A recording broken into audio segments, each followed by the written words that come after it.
Good morning, everyone, and welcome. My name is Kate Gibson. I'm the Associate Director at Stanford's Bill Lane Center for the American West. We're an interdisciplinary research center at Stanford dedicated to the study of the North American West. And we're so thrilled to be partnering with the Ivan Doig Center here at MSU for our 12th annual Eccles Family Rural West Conference. And we're so pleased that all of you can join us from near and far and online, so welcome. Before we get started, I just wanted to acknowledge that Stanford and Montana State honor and recognize the many contributions of Indigenous peoples to this region and in California. We acknowledge that we are located on the traditional territories and ancestral homelands of many Native American nations. Their forced removal from these areas has caused devastating and lasting impacts. While we can never undo or rectify the sins of the past with words alone, we commit to highlighting Native American histories, voices, and enduring power, and hope that this event contributes to this effort in some small way. With collaboration and respect for Native sovereignty, we strive to help make the West a place where Native communities thrive. And with that, it's my pleasure to welcome our two directors for some opening remarks. Zephyr Frank is the director of the Bill Lane Center for the American West. He's a professor of history, environmental social sciences, and Latin American studies. And Daniel Grant is the director of the Ivan Doig Center, and he is a historian, geographer, and writer who teaches history at Montana State. Welcome, Zephyr and Daniel.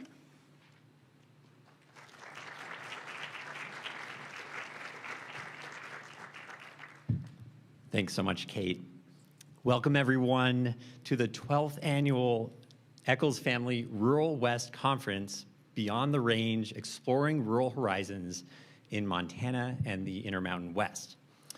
My name is Daniel Grant. As Kate mentioned, I'm the director of the Ivan Doig Center here at MSU, and we have a wonderful and packed program for you today, including panels, a keynote, and participatory breakout sessions. So I'm going to keep these opening remarks brief before handing them over to Dr. Zephyr Frank, faculty director of the Bill Lane Center at Stanford.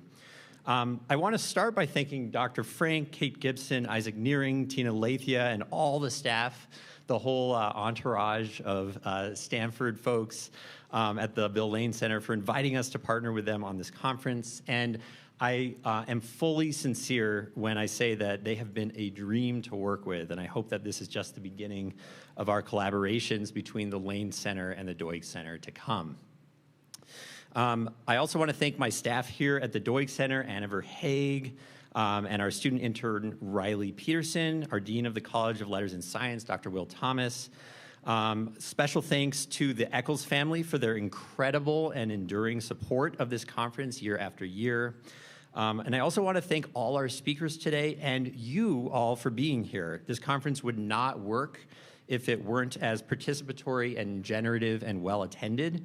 And to that end, we want today to be as interactive and full of lively conversation as possible, since as Westerners ourselves, we are all both products and shapers of everything we're talking about today. So a bit about this conference. The Rural West Conference rotates around the West each year, and in past years has proven a vital meeting ground to talk about, think about, and really sink our teeth into some of the defining issues that connect us to each other and to this big, vast, complicated, beautiful place we call the American West. And I believe it's been about 10 years since this conference was last in Montana.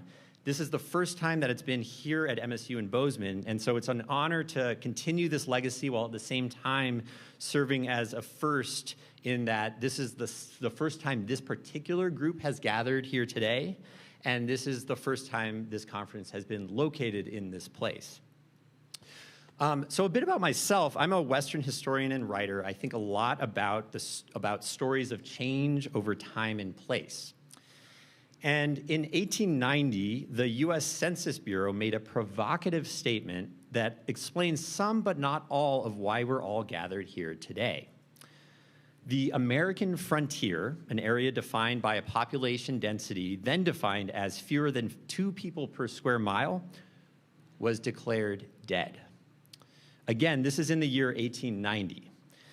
Owing to industrialization and the railroads, isolated bodies of settlement had broken the frontier line so significantly that an uninterrupted frontier no longer existed. A continuous frontier line could no longer be drawn across the West in this kind of inexorable march like this graphic from the Census Bureau shows, if I can make the graphic work.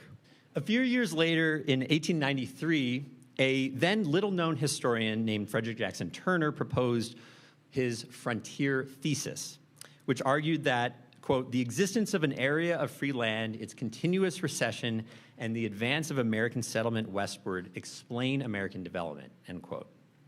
So by Turner's estimate, with the closing of the frontier came the closing of a defining chapter in American history, or so this story went.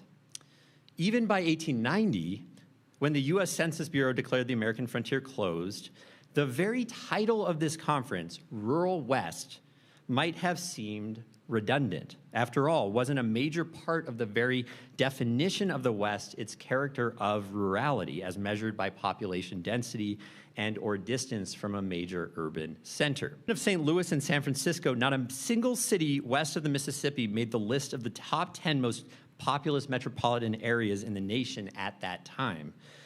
When the 1890 census was taken, the state of Montana's entire population was a mere 132,000, which is roughly on par with today's Gallatin County, but spread out over 150,000 square miles across the state instead of 2,600 square miles of this particular county. So another way of saying that is in 1890, the state of Montana had a population density of less than 1 person per square mile, and today that number is roughly 8 people per square mile.